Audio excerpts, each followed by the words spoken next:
Hello students and welcome back to another session of Principle of Management. In our previous lecture, we learned how managers make decisions. Today, we are moving into a new and a very important chapter which is organizational structure and design. So, every organization, whether it is small business in Multan or it's a global corporation like Coca-Cola, must decide how the work can be divided and who will report to whom and how the coordination will take place. These decisions shape the structure of organization. Let us formally discuss what is organizational structure. The organizational structure refers to the formal arrangement of jobs within an organization. It defines the relationship among people, group and departments. It answers the question like who supervises whom, how many employees should a manager control, and how should departments be grouped. In simple words, the structure decides how the work flows inside the company or an organization. Now let's move forward toward the organizational design. What is organizational design? Organizational design is the process of creating or modifying an organization structure. When the manager designs a structure, they decide what tasks they need to be done, who will perform those tasks, and who will report to whom, how the decisions will be made. Think of the structure as the skeleton of human body and design as the process of shaping that skeleton. Now let us discuss some contingency factors that are affecting the structure. According to the Stephen Robbins, there is no single best structure that the organization has. The most suitable structure depends upon different factors called contingency variables. These variables influence whether the structure should be formal or flexible. First of all, in contingency factor, we will discuss the size of organization. The size of organization affects its structure. The small organization usually have fewer employees.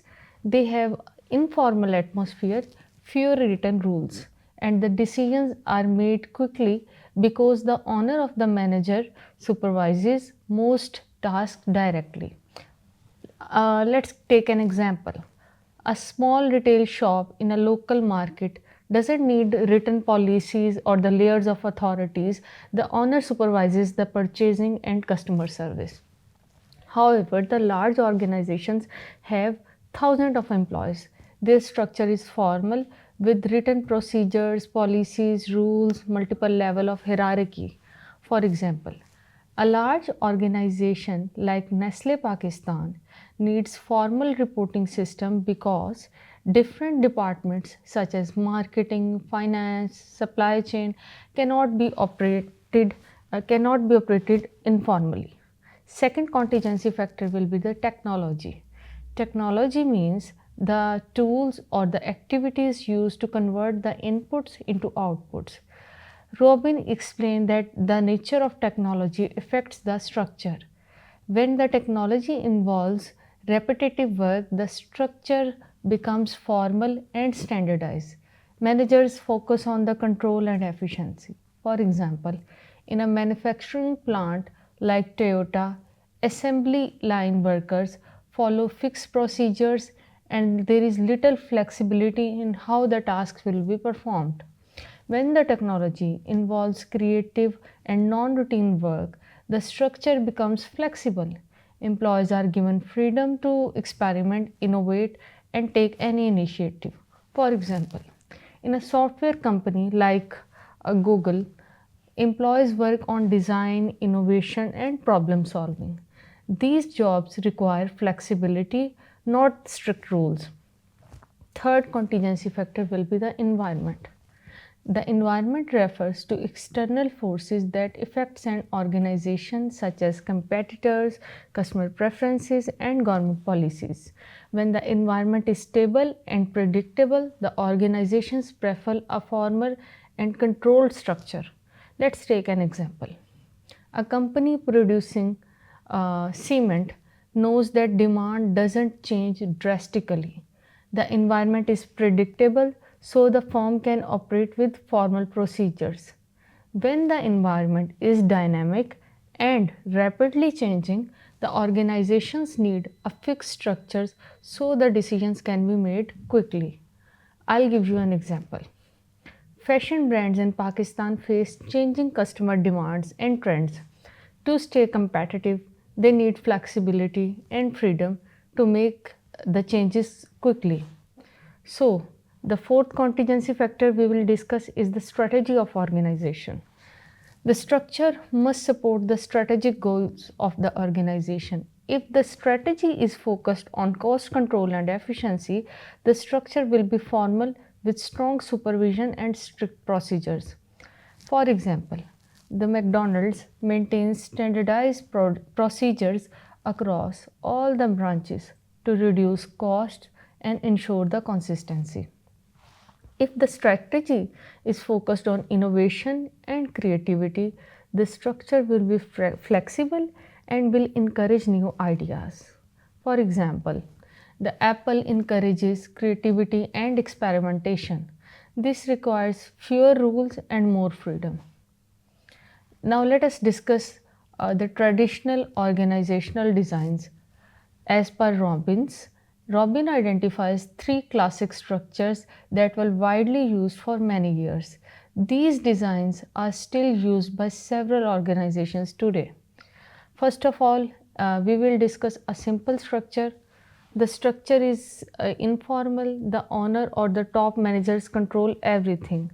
There are very few rules and no complex hierarchy of such organizations. For example, you can take the example of a small bakery which is run by the owner who decides purchasing of raw material, pricing of the cakes, and handling of the customers.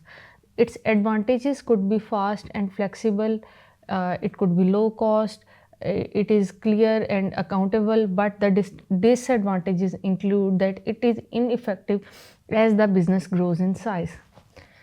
Secondly, we will discuss the functional structure. The employees are grouped based on their specialized functions. Common departments include marketing, finance, human resource, and production. For example, a manufacturing company may have marketing department responsible for advertising and finance department responsible for managing the budgets, and HR department is responsible for hiring the employees.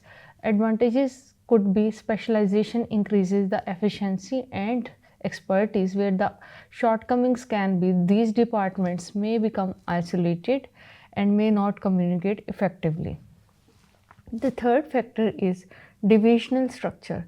The organization is divided into units based on product, region, or customers. Each division operates almost like a separate company with its own resource. For example, PepsiCo has separate divisions for the Pepsi beverages and Lay's snacks. Each division has its own marketing, finance, and sale teams. Its advantages could be accountability, which improves because each division has ownership of results. And the disadvantages could be duplication of activities, which increases the organizational operational cost. So, basically, students, in this part we learned the definition of organizational structure and design. Then we talked about the contingency variables that influence the structure, like size, technology, environment, and strategy. The traditional organizational designs, including simple, functional, and divisional structures. In the next part, we will explore modern organizational designs such as team-based structures, metric structures, network structures, and virtual organizations, along with the challenges faced by today's organization. Now, we will move forward toward the contemporary organizational structures, also called modern structures. These structures emerged due to globalization, remote working, technology, and changes in workforce expectations. So, what are the contemporary organizational design? As per Stephens, there are modern designs that meet by today's dynamic and innovative companies. First of all, we will discuss the team-based structure. The organization is built around lanes instead of departments. Employees from different functional areas work together for a common goal. For example, Unilever Pakistan forms a cross functional team to launch a new product. The team includes members from marketing, research and development, supply chain, and finance. Its benefits could be the faster decision making and creativity and collaboration. But the problem is that sometimes the authority becomes unclear because the focus is on teamwork rather than hierarchy. At second, we will discuss the matrix structure. Employees work under two supervisors. One supervisor is from the functional department and the second supervisor is from a project or team. For example, a marketing specialist may report to the marketing manager as well as to the project manager of a Ramzan advertising campaign. The benefits could be utilizes the expertise of the employees among the project, but the problem is dual authority, which may create confusion or conflict. Now we will discuss about the network or boundaryless structure. The organization keeps only one core activity inside the company and outsources the rest. There is no strict boundaries of department. I'll give you an example of Nike. The Nike focuses on designing products but outsources the manufacturing. Its benefit could be that it reduces cost and increases flexibility. But the problem is limited control over the outsourced activities. Now, we will discuss about virtual organizations. The organization has no physical office. Employees usually work remotely using the technology. For example, a graphic design business that collaborates with freelancers from different offices online. Its benefits could be the lowest operating cost, and the problem is it is difficult to develop an organization culture while you are operating remotely. Now I'll discuss the challenges in organizational design. Modern organizations face several challenges in designing the structure. The first problem is globalization. Organizations operate internationally and must adapt to multiple cultures, languages, and regulations. For example, KFC alters its menu according to cultural preferences in different countries. Second shortcoming is remote and hybrid working. Many organizations now operate through teams that work virtually using tools like Microsoft Team and Zoom. There are some challenges like maintaining communication, trust, and productivity. Now we will discuss about the workforce diversity. What is workforce diversity? Employees differ in gender, age, ethnicity, language, and cultural background. The challenges are the managers must ensure inclusion and avoid discrimination. The fourth point we are going to discuss is the role of technology and digital transformation. Artificial intelligence, automation, and data analytics are transforming the jobs and structures, but the challenge is employees require continuous training and reskilling. The fifth point we are going to discuss is employee empowerment. Modern employees expect participation in decision making rather than receiving orders. The challenges could be managers must act as coaches, not as controllers.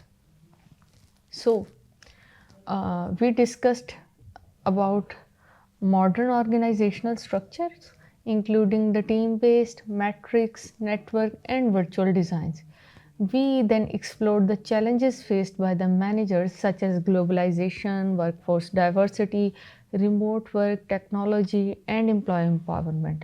So, the key learning points for today's lecture is that there is no single perfect structure. The best structure is the one that fits in the organization's size, strategy, technology, and the environment. Students, thank you so very much for your attention. In our next lecture, we will explore how the managers motivate the employees through different motivational theories. Till then, Allah Hafiz. Thank you very much. Take good care of yourself.